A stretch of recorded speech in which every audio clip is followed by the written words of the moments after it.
मान्य लाग्छ।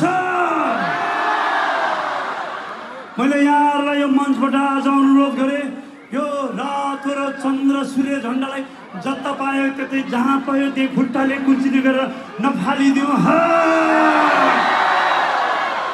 यो रातो र चन्द्र सूर्य झन्डाका निम्ति हाम्रा पुर्खाहरूले धेरै धेरै बलिदानहरू दिएका छन् इतिहासको पानी।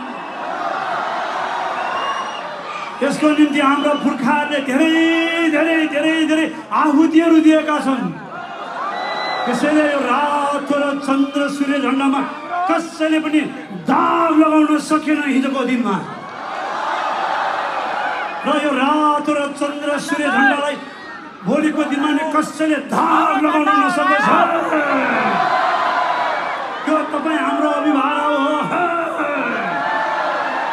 जबसम्म पृथ्वी र जबसम्म संसारमा मान्छे रहन्छ तबसम्म यो रातो र चन्द्र सूर्य झन्डा हिमालयको काखमा जन जनको मनमा